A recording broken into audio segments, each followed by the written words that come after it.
Hi there, so this is an update video for the 23rd of October. Basically, the good news is I've been out and about for 8 months, which is a pretty hefty achievement considering this time last year, I was barely able to walk a dozen meters down the road without going into some kind of anxiety. So the achievements I've made in the last 8 months have been my maximum distance has been 7.2 miles walking around. This has been very much in a nature environment, just walking alongside the local canal in a very straight line. And basically, I just keep practicing down there and walking around the streets, all that kind of stuff. But that was basically 7.2 miles, which I achieved about probably last month. My concept of time is terrible, so I'm pretty sure that's when it was. I've also managed to walk several miles in urban areas, so that's while people are around and all that kind of stuff. I managed to go to the local fun fair, surviving loud music. Now, the freakiest thing about that was the fact that I was walking around and I could actually feel the music vibrating in my chest. And that's the sort of thing that can really bring on an agoraphobic's attacks. But I managed. But the good news is, I merely felt uncomfortable. Uncomfortable is fine. I can live with uncomfortable. But it is still one stage before, full-blown anxiety. So it was a little bit tremulous, but I managed to do that while coping with lots of people, crowd, sound, smells, all the stimulation that any agoraphobia is going to sort of scream and run away from. So I managed to do that. I've managed to make a 4-minute bus ride. Woo! Now, I did this once, and I got on there, and I have to admit, I couldn't look out the windows at all because I'm just not used to that speed, basically. I mean, everyone else will jump in a car, go on a bus, and they won't think two things of it because, it's just normal, isn't it? But the first time I got on there, it was quite fast, and just looking at the world rush past outside was enough, again, to make me very uncomfortable.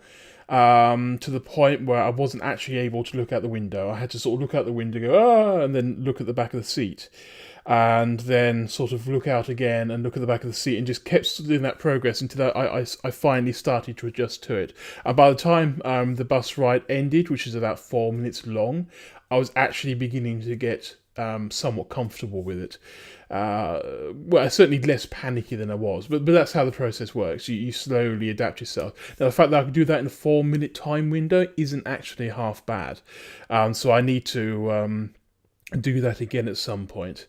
I have managed to conquer shops. Yay! I can actually go into shops, I can ask for things, and I don't have that strange fuzz over my thoughts. For months, the first few weeks and months, anytime I went into a shop, it would feel like the air was heavier. It's almost like I'm being compressed from the outside. I feel disorientated, slightly fuzzy thinking. Now, the danger of that is my decision-making powers are not that good under those circumstances. And it's very easy to sort of go in there intending to spend no more than £1 and walk out with £10 worth of stuff just because you're grabbing things off the shelf, not really thinking about what you're doing. So that was a strange thing. But over time, that went away. Unfortunately, I spent a lot of money during that time. It's taken me months of sort of regular going in there and spending.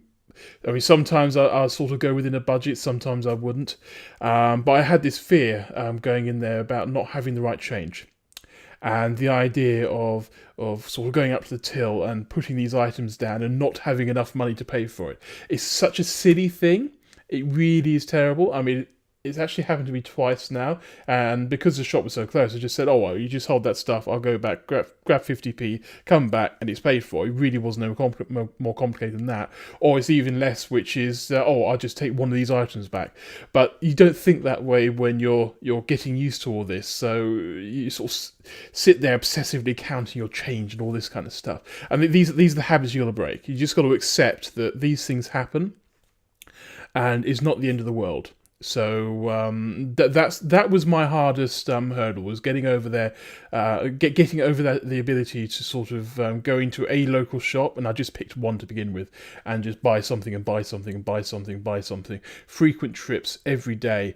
Now I burned through a lot of money during that time, so I have to admit I have some debt problems now. But it was necessary to train myself to do these things. I mean, you cannot go into a shop and just walk around, because if you do that every day, yeah, that just feels like I don't know. It just feels like you're being judged, or you're judging yourself. Really, I mean, I don't suppose if you explain to the storekeeper what you're doing, I'm sure it'd be fine. But it does rather look like you're shoplifting, because you're walking around, you're sort of casing the place, and then you're walking out. If you did that every day, it would get a bit weird. So that's the sort of thing that was going through my mind at the time. But yeah, I've managed to conquer that now, so I can go into the local shop. I can go into any shop you like, and I can make relatively sensible purchase decisions. I'm not going to say I'm completely there yet, because I do have a bit of a habit of going in there sort of, I don't know, wanting to buy a couple of different items and coming out with half the store. But that's a different issue entirely. That's just my self-control. But yeah, that was a major thing. What else is there? Oh yeah, I've managed to stand in queues for extended periods of time without going to an anxiety attack either, which was good. So yeah, I mean that was one of my worst fears as an agoraphobic, was this idea, because I've experienced it so many times, just standing there in a queue with nothing to do, nothing to occupy your mind, and that's when you start freewheeling, and that's when the adrenaline kicks in, and you start having sort of mini panic attacks right there in the queue. And apart from anything else, it's just so bloody embarrassing, because you're losing control of your own mind and body. To the extent where you just want to run away, but you feel trapped as well. So you're just sort of standing in the queue, and you kind of got this opposing pressure where you're too embarrassed to step out, and yeah, it's just a really horrible experience. But I've managed to do that several times now, haven't had problems. It's been absolutely fine. And oh yeah, the other thing I'm doing now is voluntary work. This involves one-on-one sessions with members of the public who basically don't know how to use computers, tablets, phones, and I also provide free technical support. So that's quite good, because it's all about engaging the rational side of my brain. Now, despite having gone out for the last 8 months, I still have several goals I want to achieve. The first one is going to be get on the bus for a longer trip. So we talk about half-hour, maybe hour trip somewhere on the bus, and then back again. So it's probably going to be a half-hour one way, half-hour back. It's probably the best way of doing that. Then I want to be able to get on a train, and again, just go somewhere, come back. I want to be able to spend the day out in another city. So the ability to get on that train, spend all day in Swansea or something, and come back without any major issues. I then need to be able to travel about 100 miles and spend time at a hotel and come back, something like that. Very much a case of spending the night away from my own home in an alien environment without getting freaked out about it. And then, now these are all leading up to something. Then I need to travel down to London to see family, and this will likely be a week-long exercise. So again, I've spent the first day away, then I've got to spend a week away, visiting family, staying in different places, all that kind of stuff. Then I need to go not exactly abroad, but to Ireland. Basically, my brother next year, around October, so around this time next year, my brother is getting married over in Ireland. Now it's South Ireland rather than North Ireland, which is a little bit nerve-wracking, because you hear stories, though I very much doubt that, it's going to be a problem.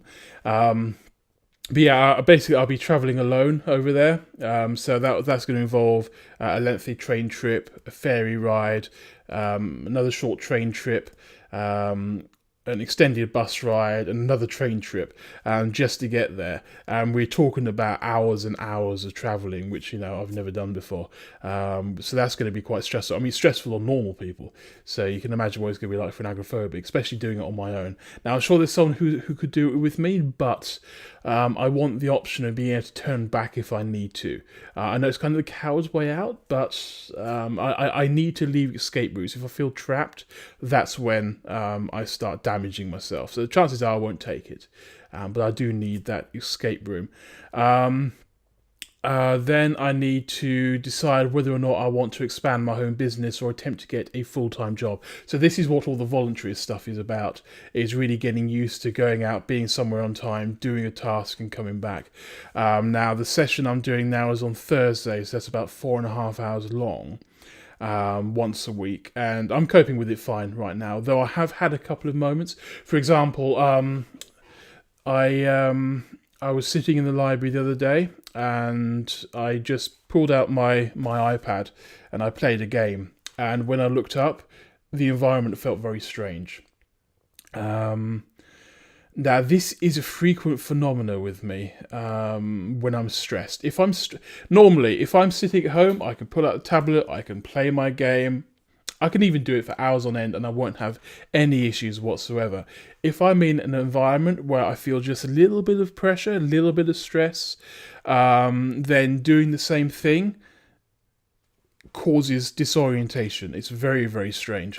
And then it's a case you're sitting in the seat and your head is spinning slightly and you suddenly become hyper aware of everything. Now, I managed to push past it. But it's a very unpleasant sensation. So it really is that hypersensitivity that kicks in. Now, it did go down. I went home and I dealt with everything. In fact, I was actually fine once I had a task to do, because the guy who organises this had gone for the day. So he left all the laptops and things out. So it was my job basically to collect them all up. So I just sort of collected them all up, made sure they all received a charge, because he's terrible for recharging the damn things. And then sort of go over to the assistant at the desk, make sure that they're all securely tucked away so that when we come back next time, we know where the laptops are.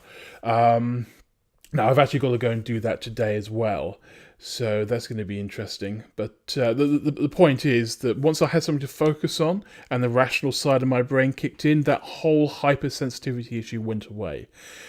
So this is the thing. It's really when you've got... It's a delicate balance, because if you sit there and you're stressed and you've got lots of demands on you, then it can trigger. If you sit there with too much free time, it can trigger. So the trick is getting just the amount of balance that you need to achieve what you want to do, while having enough time to sort of come down from what you're doing as well. So it's quite strange. But the fact is, I managed to do it, I'm managing to cope, and that's basically it. So yeah, those are my goals for this year and what I've achieved this year. What I intend to do after this video is start releasing weekly videos. Tips I've basically discovered. They're going to be sort of 15, 30, maybe a minute long video just describing things I've done to help get me outside. I'm going to try and do them in some kind of order, in the order of which I discovered them and started using them. But yeah, so basically that's my intent now, is to go forth, make lots of short tip videos on how to beat agoraphobia. There are many things I've come across, many little tricks that help. They may help you, they may not. I'm not pretending to be a doctor. I'm just someone who's been through the experience, and I found my own ways of coping with it. Maybe they'll help you as well. If you have any suggestions, if you suffer from the same issue, and you found little ways of helping yourself with various things, then feel free to comment. And that's it, really. So yeah, I mean, 8 months. I haven't achieved as much as I would like. On the other hand, I haven't failed. So yeah, it's all pretty good. I'm getting there. Things are progressing, and this is probably the worst time of year for me because there's lack of sunlight.